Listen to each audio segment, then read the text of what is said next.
Is there a lot of farming that goes on in Alaska? Is there in the summer? Is there a lot of farms, and can they produce food much there, or is it limited? It is limited, but it is burgeoning. So we have 3 hotspots for agriculture in Alaska, 3 regions, and where I am is one of them. And it's on the scale of like here, it's more on the scale of like farmers markets and CSA shares and that kind of, that capacity. People where I live are really, doing their own home gardening to get their root vegetables put away, for the year and eating things, within season. And then there are some semi-industrial farms, but nothing like you see in, whatever the lower 48. But, still there is grain, barley primarily. And that's often is, used for our cattle feed. Yeah, it's burgeoning. And that's where, the food security people, most of the people that are working on that, because here's one of the depressing facts that 95% of the food in Alaskan grocery stores is imported. And so pandemic really helped people think about like, oh shit, that makes us pretty vulnerable, huh? And so there's a lot of thought and energy and intention into like, how do we shrink that number? But, there's a long way to go fixing that. And of course, there's a long way to go in educating people about what good nutrition is. You mentioned, you didn't have an autoimmune disease or anything that many people go on this diet for. They do a very restrictive version of the diet because, quite honestly, a lot of things bother them. You didn't have that. What does your diet look like currently? I know you mentioned salmon, and I assume there's some sort of red meat of some type in there. What does it look like day to day for you? Well, so it's funny. I've always been inspired to try the most restrictive lion diet, and so this month I'm doing a challenge. I figured, I've got more salmon than I have red meat currently before the cow gets here. And I always thought it'd be funny to try a sea lion diet, I'm calling it, or I eat nothing but salmon. So I'm doing that that'll be ending in a couple days here. And then I'm going to switch to the lion diet for the rest of the month, which will consist of a wonderful goat that I got recently. But I'm probably going to burn through that pretty fast.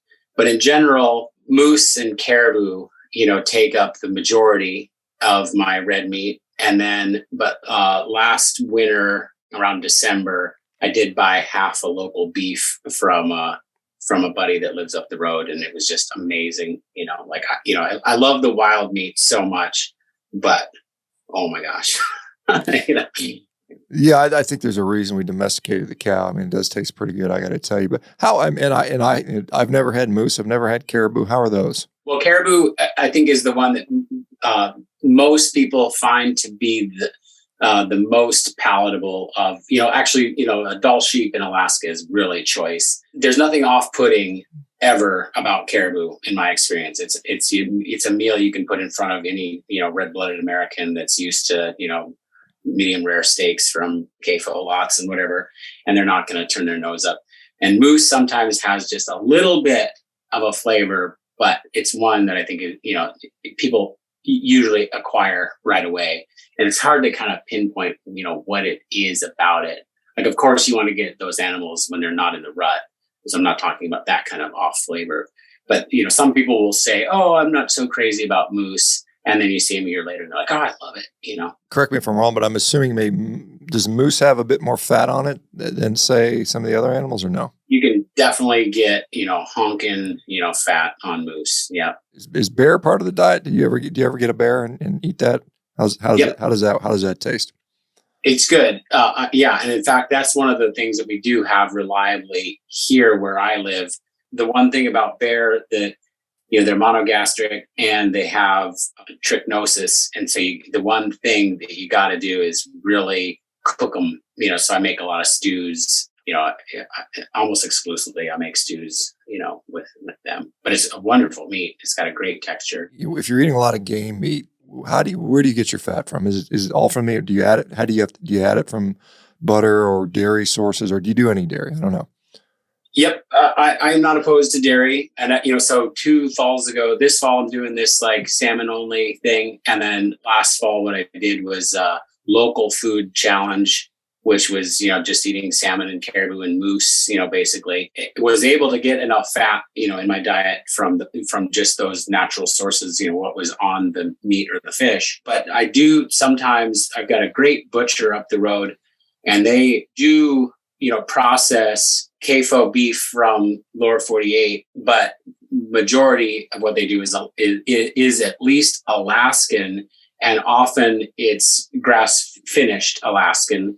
And so I can go buy, 20 pounds of, fat from them if I'm making burger, or if I want to render it into my cooking oil, my lard or tallow or whatever. But oftentimes, friends too, they go caribou or moose hunting. Like you say, moose are very fatty, and a lot of white people don't know what to do with fat.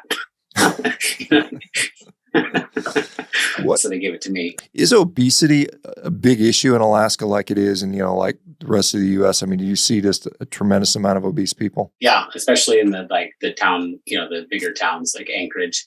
And unfortunately, in the villages, in rural communities, Alaskan Native communities, it's really becoming very pronounced. It's something that you need to read the statistics. You can just see. There's a big sort of push to sort of get everybody away from eating animal products. And, I know there's thoughts that some of these indigenous tribes whose entire existence has revolved around hunting whale and seal and whatever else up there, and they try to preserve that. Is there any pushback from the natives saying we want to continue to preserve our sort of traditions and not be forced to eat this other stuff?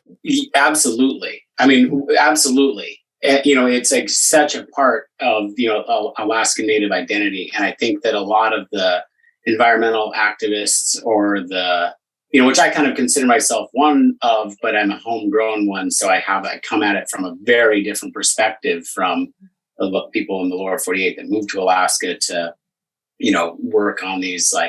work against these big proposals like the Pebble Mine, that if it were to be developed would destroy the last, the bastion, the world's last, stronghold for sockeye salmon. So there's been a, decades plus long effort to fight against that. And I think when you see the people that are in that movement that would generally be promoting this, let's save the environment by eating less beef narrative, they know that that's going to fall on deaf ears, because there's such a cultural, significance to, even beyond the nutrition. It's the cultural significance of hunting and fishing as a cultural way of life. And so subsistence, rights and subsistence identity are very much at the forefront in Alaska, and in fact are used to great effect to pump the brakes on some of these industrial developments that, would otherwise be destroying it, because they're saying, look, this is our direct, relationship to the salmon and to the food that we get that feeds our family through the winter, but also keeps us connected to our, thousands of year, shared history in this place.